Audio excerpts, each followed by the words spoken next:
ఓటమి అంచున ఉండి గెలుపు పిలుపు కోసం ఎదురుచూస్తున్నారా? భయం మీ నీడలా వెంటాడుతోందా? అయితే మీరు వినాల్సింది, పఠించాల్సింది ఒకటే. హనుమంతుడు స్వయంగా లంకా నగరంలో నిలబడి గర్జించిన జయత్యతి బలోరామో శ్లోకం. దీన్ని కేవలం శ్లోకం అనలేం, ఇదొక అజేయమైన మంత్రం. ఈరోజు ఈ ప్రత్యేక కథనంలో ఈ మంత్రం వెనుకున్న రహస్యాలను, దాని విశిష్టతను క్షుణ్ణంగా తెలుసుకుందాం. వాల్మీకి రామాయణంలో సుందరకాండలో వచ్చే ఈ శ్లోకాలు చాలా ప్రసిద్ధం. సీతాన్వేషణలో భాగంగా హనుమంతుడు 100 యోజనాల సముద్రం దాటి లంకలో దిగుతాడు. ఒక్క అంగుళం వదలకుండా అంతా వెతుకుతాడు. కానీ సీతమ్మ జాడ దొరకదు. అలసిపోతాడు, నిరాశపడతాడు. జటాయువు సోదరుడు సంపాతి సరిగ్గానే చెప్పాడు కదా, తీరా ఇంత దూరం వచ్చాక సీతమ్మ కనపడ్డం లేదేమిటి అని బాధపడతాడు.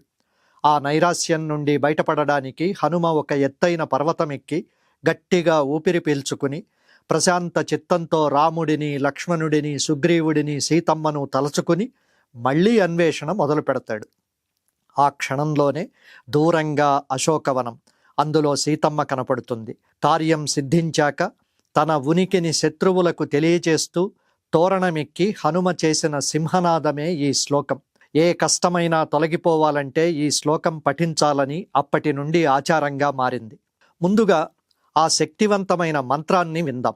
జయత్యతి బలోరామో లక్ష్మణశ్చ మహాబలః రాజా జయతి సుగ్రీవో రాఘవేణాభిపాలితః దాసోహం కోసలేంద్రస్య రామస్య క్లిష్టకర్మణః హనుమాన్ శత్రుసైన్యానాం నిహంతా మారుతాత్మజః నరావణ సహస్రం మే యుద్ధే ప్రతిబలం భవేత్ శిలాభిస్తు ప్రహరతః పాదపైశ్చ సహస్రశః అర్ధయిత్వా పురీం లంకామభివాజ్య చ మైథిలీం సమృద్ధార్థో గమిష్యామి మిషతాం సర్వరక్షసాం. బలవంతుడైన శ్రీరాముడికి సదా జయం, పరాక్రమశాలి అయిన లక్ష్మణుడికి జయం, శ్రీరాముడికి విధేయుడై ఉన్న సుగ్రీవుడికి జయం, అసహాయ శూరుడు కోసల రాజ్యాధిపతి అయిన రాముడికి నేను బంటును, వాయుపుత్రుడిని, నా పేరు హనుమ.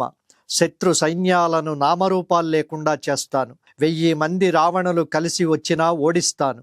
వచ్చిన పని ముగించుకుని సీతమ్మను దర్శించి వచ్చిన దారినే వెళ్ళిపోతాను. మొత్తం రామాయణంలో హనుమ చెప్పే ఈ మాటలు అత్యంత ప్రభావవంతమైనవి. హనుమ తన బలాన్ని ఎక్కడా స్వయంగా చెప్పుకోలేదు. బయలుదేరడానికి ముందే రాముడు వదిలిన బాణంలా వెళ్ళి వస్తాను అని ఆ కీర్తిని రాముడికే ఇచ్చాడు. సముద్రం దాటినప్పుడు ఆయన నుదుటి మీద చెమట చుక్క కూడా పట్టలేదు. వాల్మీకి మహర్షి ఇక్కడ ఒక చమత్కారం చేస్తాడు.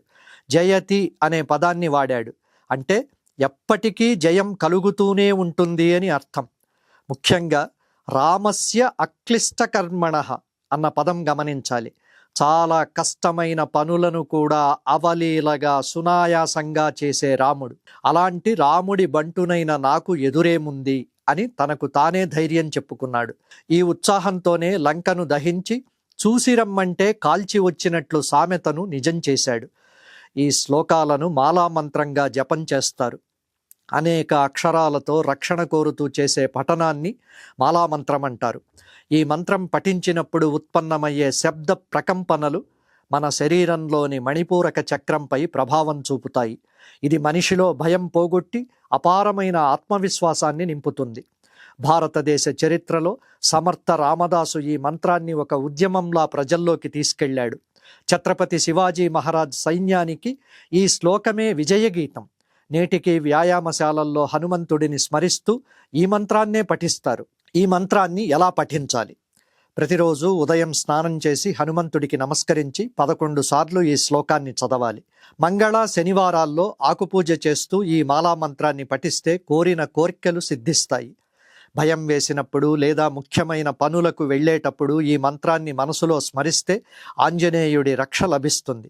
రాముడి మీద నమ్మకం, తన పని మీద ఉన్న అంకితభావం హనుమంతుడిని విజేతగా నిలబెట్టాయి. మీరు కూడా అపజయాలతో కృంగిపోకుండా ఈ విజయ మంత్రాన్ని స్మరించండి.